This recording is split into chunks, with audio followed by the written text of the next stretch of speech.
Vale, bueno, esta charla es simplicidad para desarrolladores, ¿vale? Bueno, me encanta que cada vez haya más empresas interesadas con esto de Craftmachine, entonces me parece que hay una evolución bastante grande y os voy a contar una historia, ¿vale? Esta es la historia de Chema, que comenzó un nuevo producto. Podéis ver que debe ser algún tema de seguridad porque lleva gorro de lana indoor. El caso es que al principio empezó con algo muy sencillo, pocas funcionalidades, bueno, poco a poco. El tema es que iba creciendo el tema, cada vez era un poco más complejo, ya contrataron a otros desarrolladores, iba metiendo algunas funcionalidades y lo sospechoso es que la complejidad empezaba a crecer de forma no lineal. Todavía la vida era bonita, pero el tema es que, bueno, al final había presiones que al final de dónde venían y hacia dónde iban, siempre a la parte visible, ¿no? Visible, a la parte de funcionalidades, a la parte de bugs, nunca a la arquitectura, nunca a la deuda técnica, nunca pues a cómo es la complejidad o la calidad interna que puede tener el sistema. Entonces eso al final pues tiene consecuencias, se empieza a sentir el agobio, ya a la hora de contratar a nuevos desarrolladores, pues bueno, se iban cogiendo a paladas porque tampoco sabías ni qué decirles, iban entrando, el producto no iba mal, o sea, en realidad cada vez había más dolor, pero el producto iba bien, pero el resultado para Chema pues fue este. O sea, ahora lleva camisa y corbata, o sea, el producto iba bien, vendía bien, o sea, en ese sentido, pero no le terminaba de convencer. Y eso es lo que le pasó a Chema. Pero es que algunos de sus otros compañeros acabaron incluso peor, ¿vale? Entonces, venía a hablaros de que, bueno, si eso es spoiler, a estas alturas que estamos, complicado. Lo que os venía a hablar es, solemos decir que resolvemos problemas o que hacemos funcionalidades de negocio o que entregamos valor, como lo queráis poner. Yo creo que eso es una parte de nuestro trabajo, pero casi la pondría más pequeño que la otra parte, que es luchar contra la complejidad de forma continua. O sea, casi es más importante luchar por tener esa simplicidad, porque si no la complejidad gana, y gana por defecto. O sea, si no hacemos nada, gana por defecto. Y bueno, y la vida es un infierno, como hemos visto que la pasaba a nuestros compañeros, ¿vale? Entonces, bueno, me presento, soy Eduardo Ferro. He puesto que soy Zen Developer y chamán, es lo que mola de dar presentaciones, que te puedes inventar el título. Lo intenté poner en mi tarjeta, me dijeron que chamán tenía connotaciones un poco peyorativas en algunas culturas y me obligaron a quitarlo, una pena. Y trabajo en TheMotion, una startup que estamos haciendo vídeos para advertisement, ¿vale? Y bueno, ese es en Twitter, Ferro, y también tengo un blog. El blog, por cierto, lo hago en inglés para pasar mucha vergüenza y mejorar mi inglés. O sea que el contenido, pues hago lo que puedo, ahora en inglés pues me podéis ayudar. Esto, lo que quería representar es un poco la complejidad por defecto que hacemos los desarrolladores, ¿vale? Lo primero que quiero explicar es, hay dos tipos de complejidades, la complejidad inherente, o la intrínseca, que también se suele llamar, y la complejidad accidental. Entonces, este sería la versión 2.5 de cualquier sacacorchos hecho por cualquiera de nosotros, si no hacemos nada por evitarlo, ¿vale? Entonces, la complejidad intrínseca es la complejidad inherente del problema, la complejidad mínima que tiene ese problema. O sea, al final tienes que resolver un problema y eso no te lo va a quitar nadie. Todo lo demás, normalmente es la complejidad que se genera porque no sabemos hacer las cosas, porque todavía no hemos entendido el problema o porque no somos profesionales. Bueno, en este caso, en esta conferencia, entiendo que estamos en ello, o sea que sería un caso menor, ¿vale? El problema es que la complejidad accidental, cuanto más crece, puede llegar a dominar todos los costes de cualquier aplicación. O sea, es decir, nosotros cuando estimamos mentalmente pensamos en qué es lo que hay que resolver y no nos acordamos del caos que tenemos montado. Y al final ese es el que se lleva el peso de todo el coste, ¿vale? Entonces, código simple o un sistema simple sería uno en el que idealmente la complejidad accidental sería 0. Sería lo más baja posible. Entonces, lo que vamos a explicar es qué hace complicado el código. Bueno, lo primero es centrarnos en el futuro. O sea, sé que mola mucho, nos han explicado que deberíamos centrarnos en el futuro, de cómo evoluciona un sistema, pero la forma en la que nos centramos en el futuro creo que por defecto no suele ser la correcta, ¿vale? Nos solemos centrar dando puntos de extensibilidad y eso mete más complejidad, Hay otras formas de centrarse en el futuro, que es que sea simple, y eso sí que es adaptable a un futuro. Vale. Luego, que el conocimiento es progresivo, entonces no nos tenemos que fustigar demasiado, porque es que en realidad es normal que el problema lo vamos a entender de forma paulatina.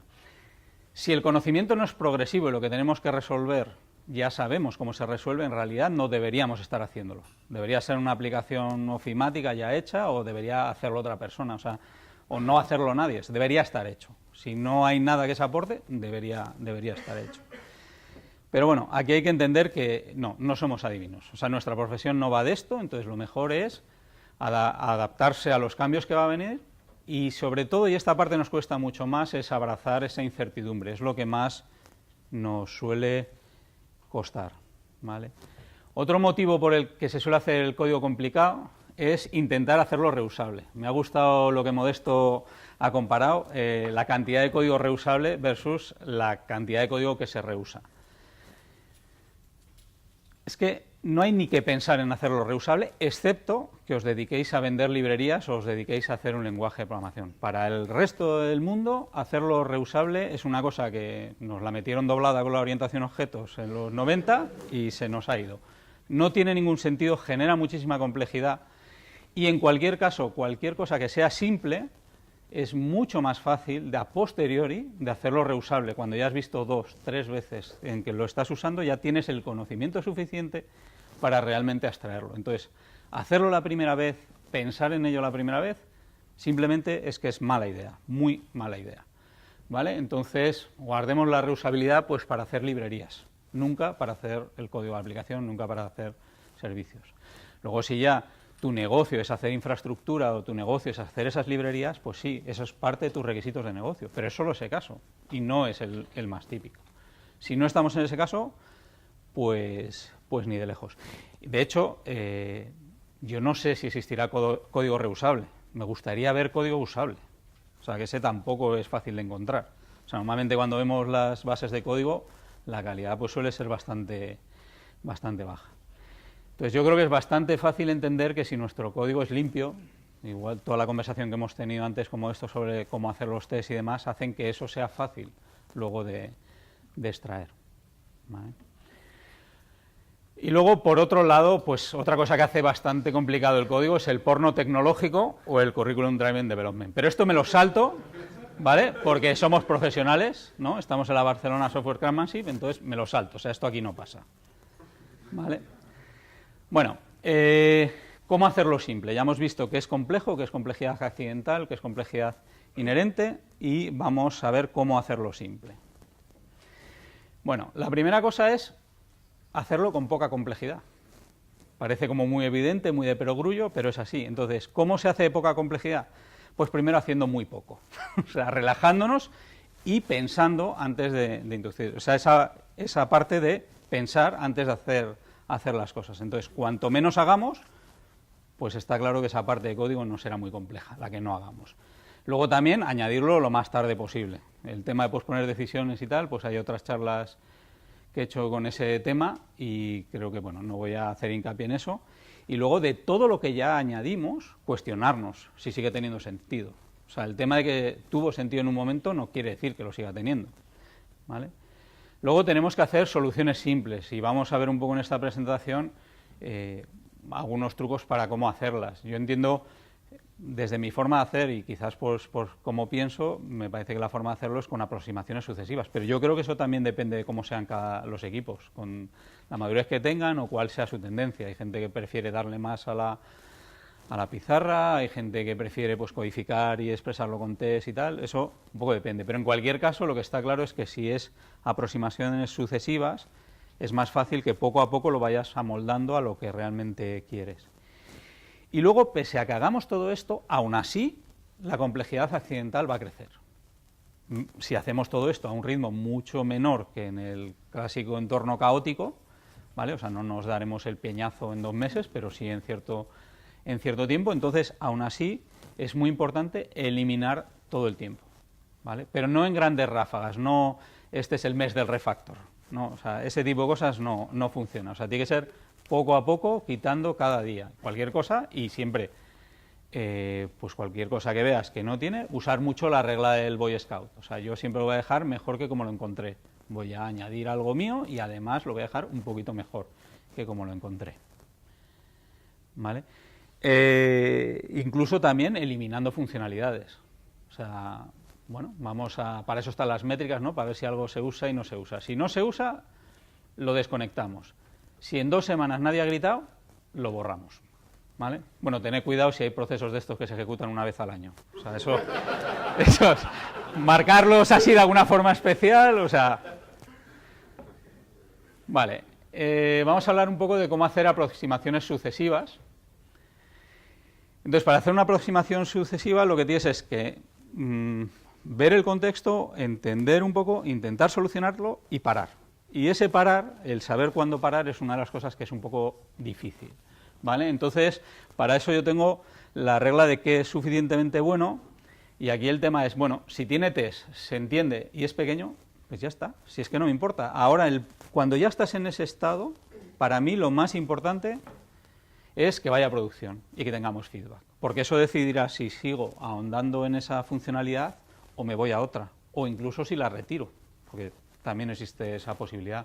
Entonces, muchas veces... cuando estamos refactorizando y mejorando, muchas veces con el naming y tal, tenemos que dejar un naming suficientemente bueno. Pero si realmente los tests en el grupo en el que estamos se entienden y demás, casi el feedback más importante después es el de producción. O sea, igual ahí hay que darle vueltas, pero tampoco hasta que vomiten, o sea, es un nivel razonable. Vale, entonces, claro, con esto nos queda siempre la incertidumbre de cuándo lo vuelvo a cambiar. Si son aproximaciones sucesivas, igual he hecho una cosa y digo, bueno, pues a esto no voy a volver a pasar. En realidad, yo creo que el momento para volver a cambiar esa cosa es normalmente cuando tienes una funcionalidad que impacta en esa parte, ¿vale? Entonces, cuando tienes una nueva funcionalidad, yo creo que lo más importante es identificar ¿cómo debería ser nuestro sistema para que esa funcionalidad pareciese que encajase muy bien? Como si nuestro sistema lo hubiésemos hecho para esa funcionalidad. Y entonces, una vez que sabemos cómo debería ser nuestro sistema para esa funcionalidad, hacemos ese cambio y después metemos la funcionalidad. O sea, no lo hacemos a la vez, lo hacemos en 2 fases. Bueno, 3 si contamos el identificar cómo tiene que cambiar mi sistema para que esto entre bien. Después, hacer ese primer cambio. Y después el siguiente, introducir la nueva funcionalidad. ¿Vale? Si por algún motivo tenéis una parte que no se entiende bien, los tests no cubren muy bien y demás, y no hay ninguna funcionalidad, entonces estáis nerviosos porque no parece que lo vayáis a cambiar, entonces igual es que no hemos sido profesionales la primera vez o hemos parado un poco antes de tiempo. ¿Vale? O sea, en esa aproximación sucesiva. Vale. Luego, para ver el código simple, tenemos que saber reconocerlo. Entonces, yo en este caso, pues la descripción de Ken Beck, las 4 reglas del simple design, por cierto, hay un libro bastante interesante de Corey Haines, me parece que habla con la cata, bueno, con el code retreat de el juego de la vida y cómo lo va solventando la gente, y el libro está todo dedicado a ver cómo se aplican estas reglas o cómo las ha aplicado distinta gente. Entonces, esta es la descripción de Ken Beck en el libro blanco de XP. Al final es que ejecuta todos los tests, que no tiene lógica duplicada y que revela la intención. O sea, que cuando hemos escrito esos tests y el código de producción, revelamos la intención de lo que queríamos a nosotros mismos en el futuro o a otros programadores. Y que tiene la menor cantidad de clases y elementos. Bueno, y esto, pues con las megaconstrucciones y la orientación a objetos y tal, y lo que nos mola ahí darle a la pizarra, pues a veces se nos va un poquito de las manos. La versión de Martin Fowler, pues ya más condensada para las masas, ¿no? Es que pasa los tests, revela la intención, no tiene duplicación y tiene la menor cantidad de elementos. Entonces no se basa tanto en la XP, que estaba muy con Smalltalk, que eran orientación a objetos, sino es un poco más genéricas. Bueno, sí, Martin Fowler, bastante de las cosas que las explica genial, pero vienen del trabajo que había hecho con Ken Beck, que a su vez viene todo de un poco el grupo este que tuvieron con Ward Cunningham en el C3. ¿Vale? Entonces, podéis ver, normalmente tienen un orden, es importante el orden en el que, digamos, las usemos como heurísticas. Entre la 2 y la 3, pues hay distinta gente que las cambia de orden y demás. El tema de que no haya duplicación, es importante que no haya duplicación de conceptos, no haya duplicación de cosas de business, no realmente, o sea, tienes un if no sé qué y ese no sé qué es el mismo coincidentemente 3 veces, no pasa nada, o sea, es duplicación general de conceptos y que tenga el mínimo número de elementos. Lo que sí que está claro, que el proceso de TDD y del ciclo viene, o sea, encaja perfecto con esta definición. En especial yo creo que para hacer código simple, el TDD outside in y hecho de forma muy estricta. ¿Por qué? Porque si es outside in y empezamos desde los casos de uso o desde una necesidad de negocio y seguimos un ciclo muy estricto en que solo hacemos lo que nos piden los test que hagamos, desde luego no nos vamos a preparar para el futuro, desde luego no va a haber megaconstrucción, porque por el propio ciclo tiene que ser lo mínimo posible. Entonces el TDD hecho outside in muy estricto, yo creo que es la forma de que nuestro código sea lo más simple posible para el caso de uso que estamos intentando desarrollar. Luego, por otro lado, evidentemente, si hacemos TDD, el tema de que pase todos los tests, y por supuesto, y no lo pone ahí, que todo el código esté cubierto por test, pues lo tenemos ya garantizado. Llevarlo a Green, pues bueno, pues es parte del trabajo, y en el refactor es realmente cuando vemos, oye, existe duplicación, es la menor cantidad de elementos posibles, el naming es el correcto, realmente revelo la intención, ¿vale? Esa parte, o sea, encaja perfectamente con el ciclo de TDD. Me estoy dando cuenta que he metido una cantidad de conceptos en una charla de 50 minutos que creo que me he pasado, pero bueno. Porque esto, de hecho, es un sketch note de un resumen de una charla completa de Dan North, que a su vez, evidentemente es una charla, pero bueno, básicamente era una que incluso es un poco en plan graciosa, porque la dio en la PAFConf, son Lighting Talks y tal, que hablaba de Solid, y es lo que decía, oye, bueno, en realidad Solid, si nos vamos un poco más abajo y nos fijamos, es haz código sencillo, que entre en tu cabeza, que eso es importante, que sea sencillo de escribir, de testear, de razonar acerca de ello. Y para razonar acerca de ello, cuantos menos elementos y el naming muy explícito, y que sea fácil de cambiar. Y fácil de cambiar, al final, es que sea sencillo. Luego habla, evidentemente, de cosas como que diseñes para usar y no para reusar, o que no hagas grandes objetos, sino que hagas pequeñas clases basadas en roles. Bueno, luego el tema de la composición, porque qué daño ha hecho la herencia en algunos lenguajes, o sea, eso es o sea, ahí es donde montamos muchas megaconstrucciones. También en ese caso, en muchos lenguajes, porque no han dividido la herencia para reusar para definir los tipos, entonces hay una mezcolanza que, si no lo tienes muy claro, pues puedes generar. Bueno, he dejado algunos enlaces, por ejemplo, a esta presentación, pero eso es en cuanto a código. Pero básicamente las 4 reglas nos indican cómo identificar qué es código simple, y el ciclo de TDD, hecho un poco en baby steps, un poco explícito, pues nos puede hacer el código bastante mínimo. ¿Vale? Aún así, no nos fustiguemos, porque realmente el código es algo, vamos, que es messy, ¿no? Es un poco caótico, y simplemente porque refleja que poco a poco vamos entendiendo el problema. Entonces el reflejo siempre es un reflejo que mañana está obsoleto, porque mañana sabemos un poco más y entonces lo que habíamos puesto nos refleja exactamente. Entonces hagamos todas las prácticas para mantener la complejidad en un nivel, pero no nos rayemos, o sea, siempre, o sea, es una lucha continua.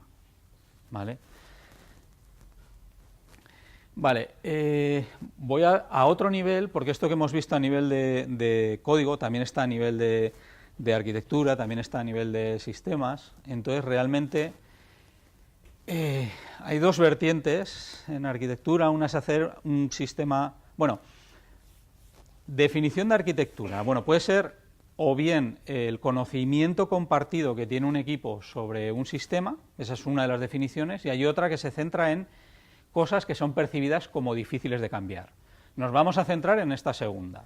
¿Vale? Entonces, de esta segunda, una posible aproximación para solventarlo es las arquitecturas adaptables. Y es la típica que se ha usado y la típica que hemos intentado todos en los 90 y a principios del 2000. Y en eso lo que se basa es en pensar a priori cuáles son, para qué se va a usar, cuáles son las posibilidades de adaptaciones que va a necesitar, o sea, los puntos de extensión o por dónde va a ir este sistema. Vamos, lo que vendría a ser la fiesta del XML. no vale para nada. Básicamente lo que te obliga es a que te prepares en varias direcciones que no sabes si van a suceder. Lo más probable es que si aciertas en la dirección, aún así tengas código muerto de las otras posibilidades que no has contemplado, y además no vas a acertar en las posibilidades, porque como hemos visto antes, nuestra profesión no es ser adivinos, ¿vale? Entonces, por defecto, este tipo, las arquitecturas adaptables tienden a la complejidad, tienden a la mega construcción y, bueno, pues tienen un precio de mantenimiento bastante caro, ¿vale? Entonces, ahora lo que se está tendiendo ahora es a arquitecturas evolutivas y a crecimiento orgánico. O sea, realmente si vemos sistemas con muy pocas reglas, pero que han crecido muy bien y son sencillos y se mantienen y son antifragile, ¿no? Los sistemas antifragile son los sistemas biológicos. De hecho, la naturaleza es el mejor ejemplo. Si no viniésemos nosotros y nuestro ritmo de jodienda fuese tan alto, en realidad se recuperaría por sí sola, ¿vale? A ver si bajamos un poco el ritmo. El tema es que con la arquitectura evolutiva el crecimiento sería orgánico y entonces ¿en qué se basa? Se basa en aceptar que la arquitectura tiene que soportar el cambio como un principio básico. O sea que ese es lo que más tiene que tener en cuenta la arquitectura. Luego también acepta que no sabemos, o sea que lo vamos a ir descubriendo. Entonces no intenta adaptarse a cosas nuevas, y intenta eliminar arquitectura. Esto lo voy a explicar. Si percibimos arquitectura como las cosas que son difíciles de cambiar, realmente lo mejor sería eliminar arquitectura, o sea, eliminar cosas que se perciban como difíciles de cambiar. Entonces, si os dais cuenta, cada vez vamos aprendiendo y teniendo tooling y prácticas que nos hacen que cosas que antes eran muy difíciles de cambiar, ahora se puedan cambiar. ¿Vale? Entonces, luego vamos a dar ejemplos, pero a eso le llamo con eliminar arquitectura.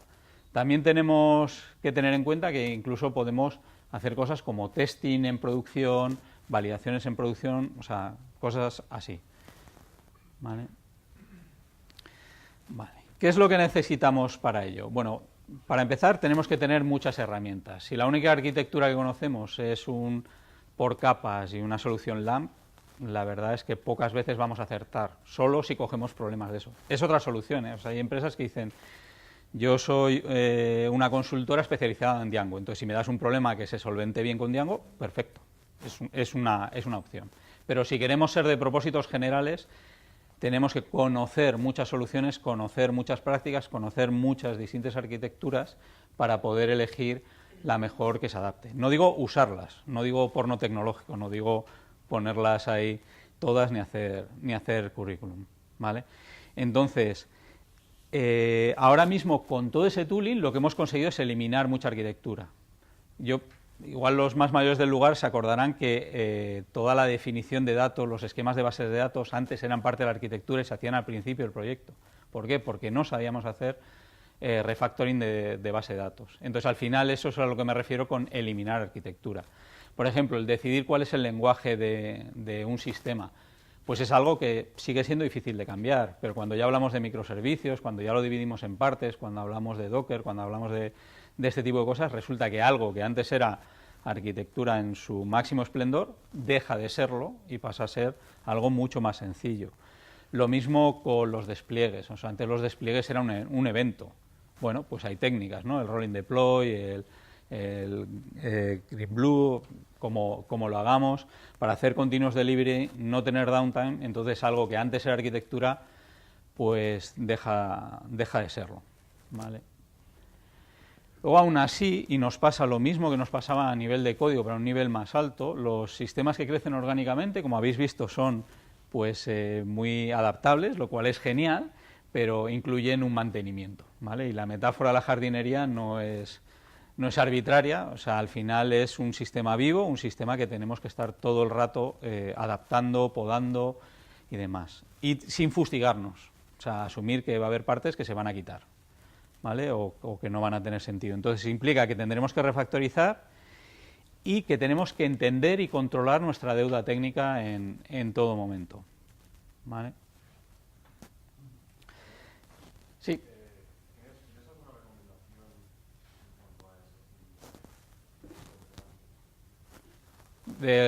Para refactorizar de forma...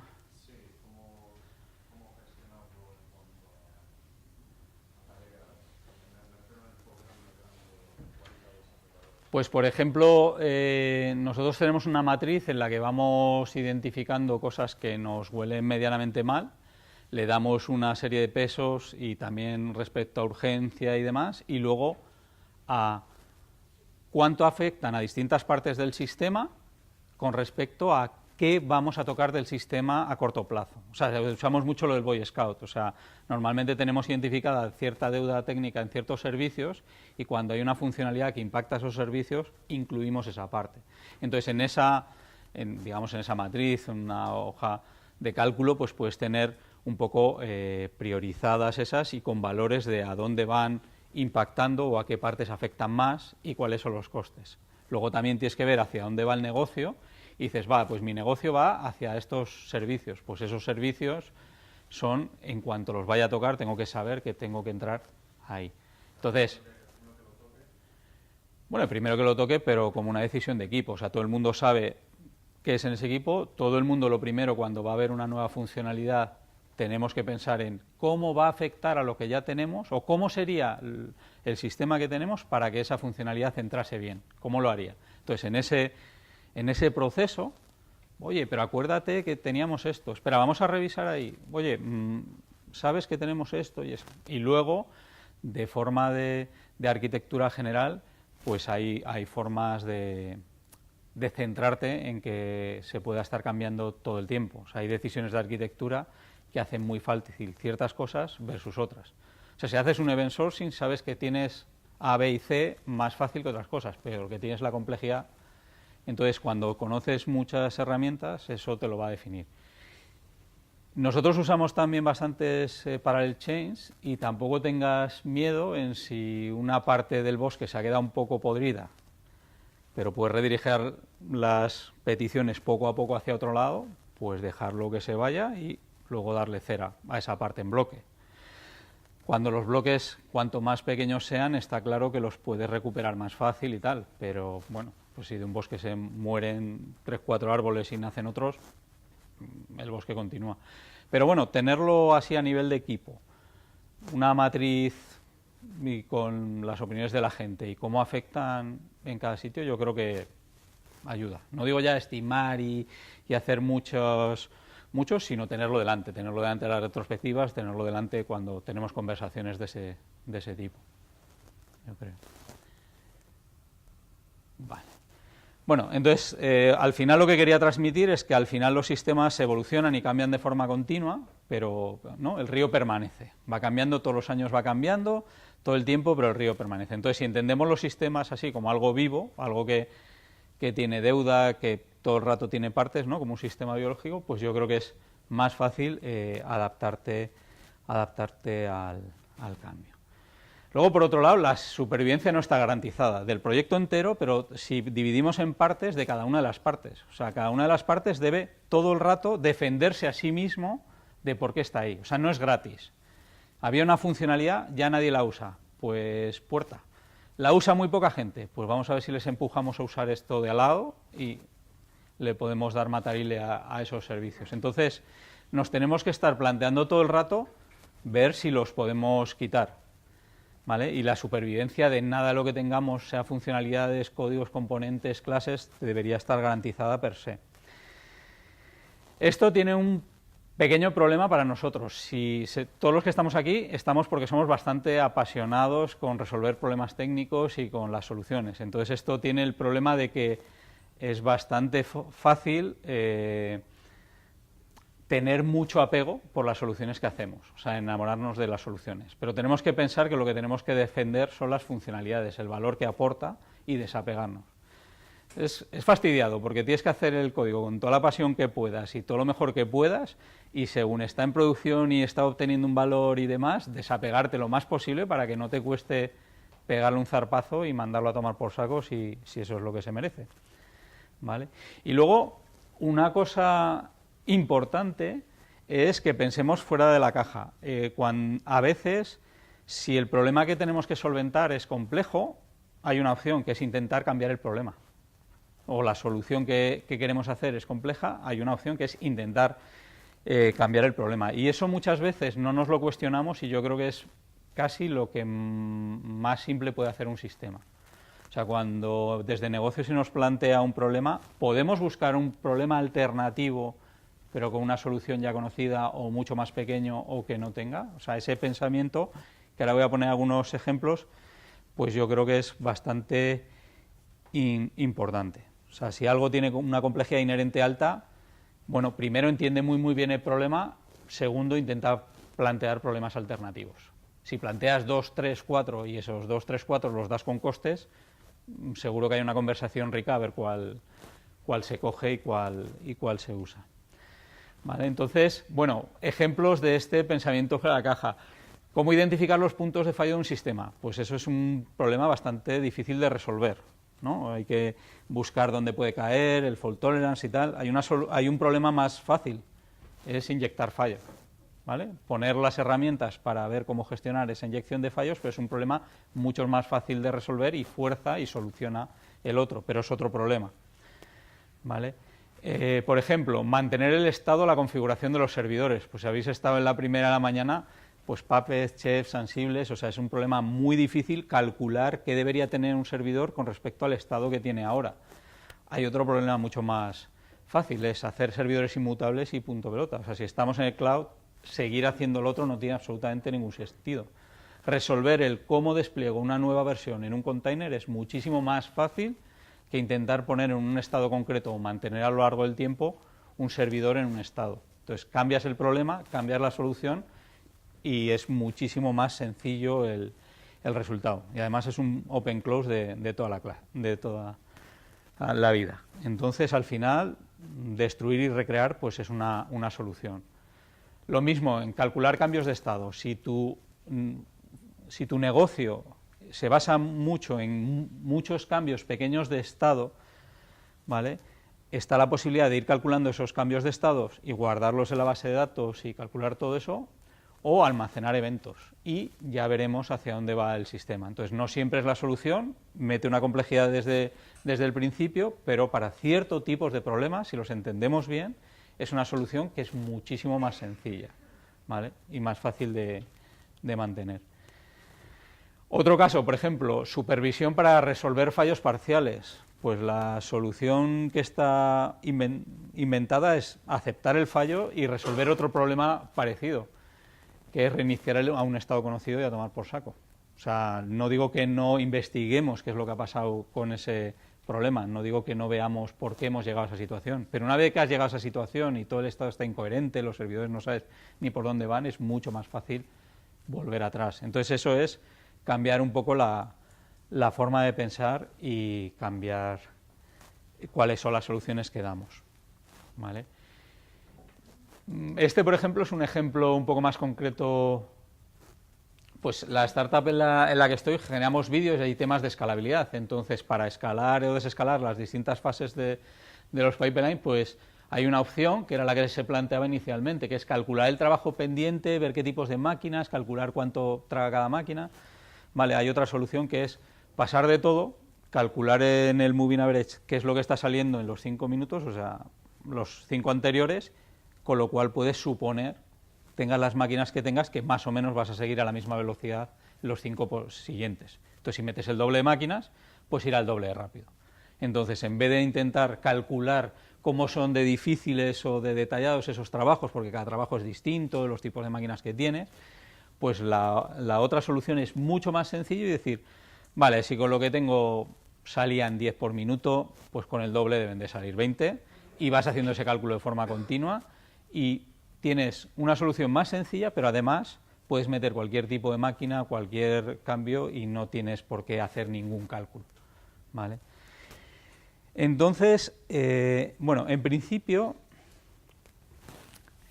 un poco la charla llega hasta aquí porque, como es en la Barcelona Software Craftsmanship, lo que quería era un poco inputs, dudas y que tuviésemos incluso debate, porque entiendo que todo esto suena natural a muchos de vosotros, ¿vale? Entonces quería ese debate si fuese posible. Creo que he dejado bastantes minutos. Sí, era el objetivo. ¿Vale? Entonces, bueno, este es el mayor problema que tenemos, que es que la complejidad vende de pelotas. O sea, es que esto, si por ejemplo en una consultora y el que está al otro lado no se entera o no la ha liado parda varias veces, hablar con cosas muy rembombantes, dar diagramas muy complejos, o sea, la complejidad vende mucho. Si cambias el problema y le das una solución más simple, en realidad, a veces, pues es muy difícil de vender. Y luego, parece, pues eso, la simplicidad requiere mucho trabajo y requiere que hayas visto muchas soluciones para detectar cuando algo es simple. ¿Vale? Entonces, al final es, bueno, mantengámoslo simple, hagámoslo que tenga valor, pero pieza a pieza. Y un poco esta es la charla y ahora es cuando me gustaría que saliese debate, que yo sé que algunas cosas de las que he dicho igual son un pelín comprometidas, o eso pretendía. Si no son comprometidas, la he liado porque no va a haber debate, entonces. Así que preguntas o quién quiere de algo de lo que hemos comentado le ha sonado un poco raro, ¿sí? A mí me ha sonado un poco raro el tema de adaptar el sistema para la nueva funcionalidad cuando aún no has visto cómo encaja esa funcionalidad en tu sistema. O sea, es un poco voy a hacer adaptar algo que no sé cómo creo que el código... Sí, lo que me refería ahí es, en vez de cuando nos dicen un problema, pensarlo mínimamente y meternos a resolverlo, dividirlo en 3 fases. Una es, entiendo lo nuevo que me han pedido. Luego, entiendo mi sistema y cómo sería mi sistema perfecto para que lo nuevo que me han pedido entrase como si lo hubiese diseñado desde el primer día. Y luego implementarlo. Entonces, cuando lo divides en esas 2 fases, en vez de juntar las 2 últimas, el sistema que te sale es bastante más sencillo. Entonces, la segunda fase, el entregable de esa segunda fase, por así decirlo... Es el mismo sistema refactorizado, sin la nueva funcionalidad, pero refactorizado para que cuando la semana que viene empiece con la nueva, joder, ¿quién sabía que iba a entrar esto? Esto lo habéis dejado niquelado. Entonces hay como 2 entregables. Y ese de en medio sí, es el sistema con las mismas funcionalidades de ahora, ni una más. Pero adaptado como si toda lo hubieras pensado para esto. Y cambia bastante a que ese entregable junte las 2 cosas a la vez. Porque entonces ya es cuando hacen los apaños, ¿no? Fuerzas. Creo que el resultado es más simple con esa división. Vale, más cosas. Sí. No sé si va a haber una respuesta porque es un poco ahí filosófico, digamos, pero a veces es complicado lo que comentabas porque, por ejemplo, cuando hablabas de que sea sencillo el sistema inicialmente, un poco con el tema de microservicios y demás, ¿no? que estamos todos ahí metidos más o menos. Por ejemplo, una razón es una manera de trabajar es quiero hacer algo muy sencillo, pues no me meto ya en una arquitectura de microservicios porque se tienen ciertas complejidades y tal. Pero luego al mismo tiempo luego has hablado justo de microservicios para algo que nos quita pues el tema de arquitectura, de decidir qué lenguaje uso, poder despegar y tal. Entonces, bueno, la pregunta es un poco ahí, ¿no? Justo los microservicios es una cosa que te da algo, pero al mismo tiempo es muy complejo. Cuando ya estás metido, sabes la complejidad que Sí. tiene, no es algo que te da. Sí. Yo ahí sería aproximaciones sucesivas. O sea, yo empezaría con el monolito. Validaría las ideas, lo entendería bien y luego ese monolito iría sacando cosas. Pero no esperar tampoco a que eso se haga de una complejidad brutal, sino simplemente a que haya entendido bien el problema y le haya dado una solución. Pero sí, progresiva, o sea, no desde el día... Un ejemplo de lo que has comentado antes, en esa segunda fase dirías, vale, ahora la mejor forma de crear mi sistema no sería transformarlo en... Sí, y igual no lo partes en 8 monolitos, igual lo partes en 2, empiezas a hacer validaciones en producción que te den un poco más de confidence, entonces lo partes... Pero siempre, todas esas soluciones de forma sucesiva. Sí, el presidente, di.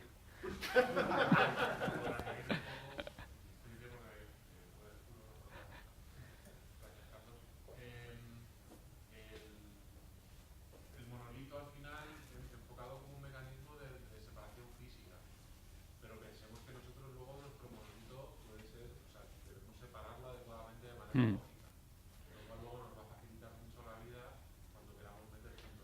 Claro, o sea, estás haciendo un monolito, pero estás aplicando las 4 reglas de diseño simple, haciéndote de outside in. O sea, eso que está con clean code, llevarlo de un estado a otro, no es cierto. Y lo de siempre, o sea, si realmente eso ya has generado una pelota inmantenible, lo de microservicios ni se te ocurra. O sea, claro. ¿Más? A ver si me he dejado demasiado tiempo.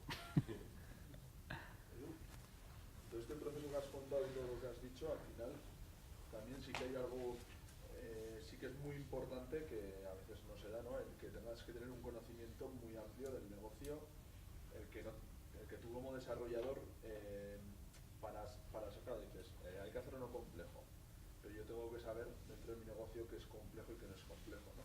Entiendo. ¿Qué cosas ves interesantes, por ejemplo, para que como desarrollador pueda tener todo ese conocimiento y pueda estar involucrado en ese tipo de decisiones, de que yo tenga la capacidad de decidir qué considero complejo y qué considero simple? Hombre, yo creo que lo primero sería hablar el lenguaje del negocio, todo lo que pudiera. Bueno, lo primero es que te importe el negocio, porque claro, o sea, hay veces que esa relación es complicada. Pero una vez que te importa, acercarte al lenguaje de negocio lo más posible. Pero eso es desde los test cuando los escribes hasta cuando escribes el código. Y eso te va a acercar a otras conversaciones en las que realmente vas a poder obtenerlo. Y luego el preguntar los porqués y dices, bueno, pues explícamelo para un niño de 5 años y luego propones alternativas sobre eso y ellos te dirán, no, pues esta alternativa, este problema que a ti te suena parecido, no es tan parecido por esto, por esto y por esto. Ah, vale. Y ya lo vas entendiendo.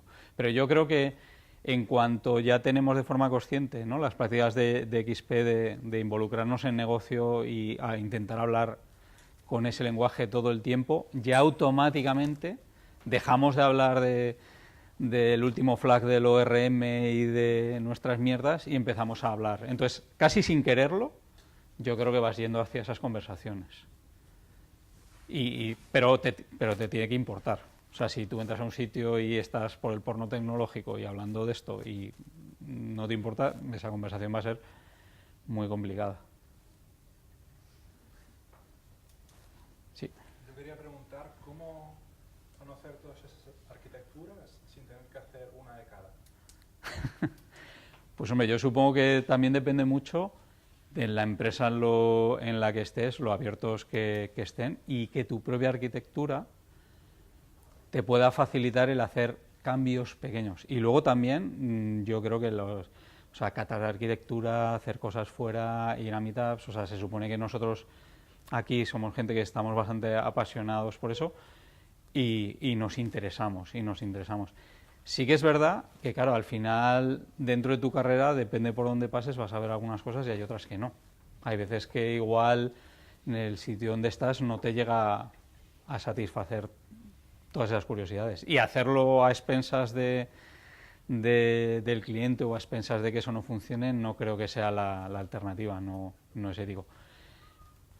Y luego, al verdad, pues, hombre, yo creo que con el paso de los años, si no te súper especializas, es el ejemplo que he puesto antes, o sea, una empresa que dice, yo lo que hago son aplicaciones Django muy buenas, pues está bien, pero desde el punto de vista, por ahí podrás pasar unos años, pero sabes qué es lo que hay, y hay eso. Y no es ni malo ni bueno, pero es una decisión, yo creo que eso es una decisión bastante personal de cada uno. Y luego, por otro lado, el saberlo, no lo tiene que saber una persona. Aquí nadie ha hablado de que haya un arquitecto, ni nada de eso. O sea, es un skill, es un rol, es compartido, entonces más variopinto el equipo, que venga de más sitios, ahí es donde se genera mucho de ese conocimiento. Y luego, hombre, si lo puedes probar a una escala muy pequeña y luego ya ir, por ejemplo, los microservicios y todo ese tipo de cosas permiten hacer pequeños cambios a escalas muy pequeñas. Puedes duplicar el tráfico de entrada, llevarlo a otro sitio y hacer ciertas pruebas ahí y simplemente no coger los datos de salida y ahí sí que puedes jugar un poco más, pero siempre con gaseosa y... O sea, aunque sean con datos reales, pero sin poner en riesgo. Lógicamente, para conocer una arquitectura bien, pues tienes que estar pegado y no solo saber la teoría, pero creo que es importante tener esa visión teórica, digamos, para un momento dado decir, pues esta arquitectura es la que me cuadra. Lógicamente, una vez te metas vas a aprender mucho más y vas a saber los puntos negros, ¿no? Pero no creo que lo suyo sea haber montado un sistema alguna vez en tu vida con todas las arquitecturas posibles y tal, sino igual conocerlas, saber que están ahí y saber esa parte teórica, digamos. Y luego otra cosa, por ejemplo, si estamos en cloud y así, yo creo que tenemos una oportunidad muy buena, porque hay soluciones ya hechas que ya usan ciertos enfoques. Entonces tú, aunque no estés diseñando, yo qué sé, pues bueno, una infraestructura de containers con no sé qué, pues el hecho de que uses el DCS de Amazon, entiendas sus APIs y lo vayáis usando, no te da el cómo se implementa eso, pero realmente al usarlo estás aprendiendo bastante. Entonces yo creo que muchas veces tenemos esa posibilidad usando cosas externas. Sí, bueno, creo que... ¿Utilizáis alguna herramienta técnica algo para evaluar esa complejidad que se nos está yendo de las manos? Porque lo que has explicado está muy bien, o sea, está como más enfocado a Greenfield Project, ¿no? Pero el pueblo llano que nos dedicamos al Legacy, ¿no? Oye, que yo está... que...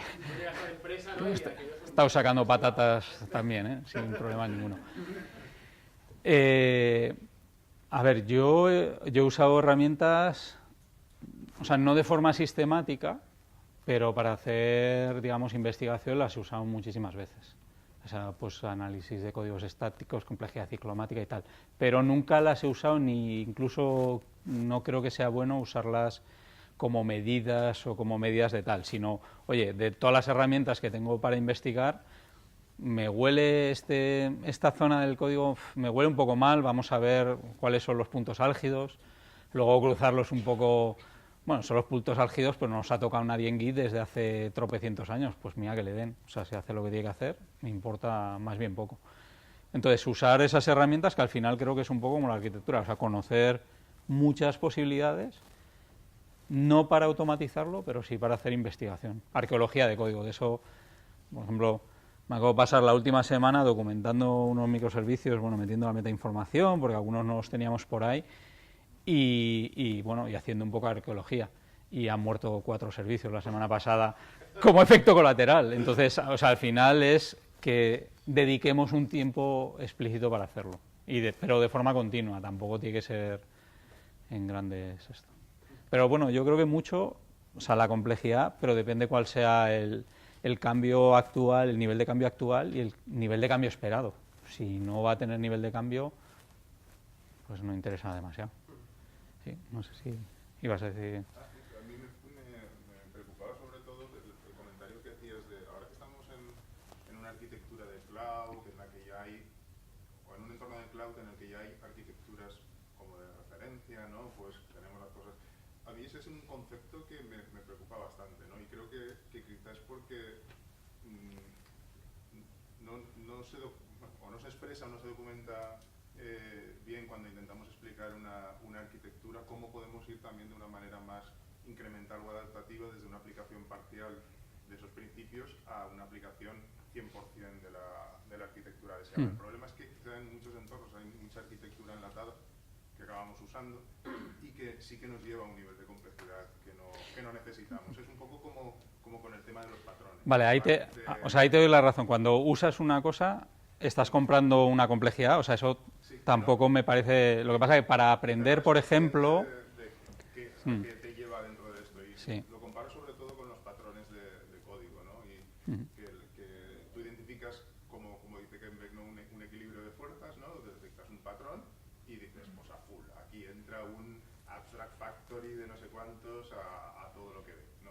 Y en realidad yo creo que es el problema de que ese tipo de conceptos, ¿no? Patrones, implementaciones de referencia de arquitectura, no están orientadas siempre desde un punto de vista más básico que quizás es el que necesitas para resolver tu problema, sino desde el punto de vista de lo que es el 100% de la solución montada. Ahí, entonces, o sea, para aprender o ver otras referencias me parece un buen approach. Creo que es incluso mejor las cosas que sean open source porque puedes ver la evolución o puedes ver las discusiones. Y el mayor problema que nos pone, o sea, a la hora de aprender, básicamente es que en ningún sitio tienen la variable tiempo. O sea, te enseñan el resultado final, no cómo llegaron hasta ahí. Y en eso, te doy la razón. Y te doy la razón también que cuando coges una cosa que estás hecha, compras y coges toda esa complejidad de golpe. Entonces no digo que... O sea, de hecho, yo lo suelo hacer bastante poco. Pero sí que es verdad que las primitivas que tienes a nivel de cloud te fuerzan a pensar de cierta forma. Entonces, te pueden ayudar a ver cómo solventar esos problemas o a ver por dónde han pasado. Pero sí que es verdad que comprarlas así a bloque no, pero para... introducidas y Sí. Es como... Sí, el problema es que no hay en las universidades, tú no ves una aplicación o un sistema crecer durante los 5 años. Tú tienes snapshot de cosas concretas y nunca ves la evolución. Entonces ese sí que es un problema que no sé cómo se solventa. Entonces, claro, el otro día me a pensar y llevo 20 años, entonces claro, algunas cosas digo, pues las sé pues porque la cagué 8 veces, no porque... Y eso no sé, pero sí que creo que se puede acelerar un poco, pero sí buscando, pues igual con open source o yendo... Por ejemplo, ahora con el tema de serverless... Que explicando de una manera un poco más incremental, es, por ejemplo, no sé, pues voy a utilizar, parece que con mi arquitectura, o sea, con mi problema puede encajar en una arquitectura más orientada a CQRS, no sé qué, ¿vale? Que vas a la arquitectura de referencia y ¿qué haces? Event sorting, sincronización, eventos de dominio, todo a tu triple, ¿vale? Sí, bueno, además concretamente la comunidad de DD es de las más peligrosillas en cuanto a nivel... Claro, o sea, la idea es... Quizá a lo mejor lo único que necesitabas es segregar la lectura de escrituras en 2 servicios y ya. ¿Sabes? Sí, eso ya te fuerza muchísimo. Sí. Sí, pero creo que no razonamos suficientemente bien sobre cómo... Sí, te doy la razón, por eso pues se ha dicho eso otro, pero siempre con aproximaciones sucesivas. Claro, el rollo es que si esas no las saltamos, pasa. ¿Más cosillas?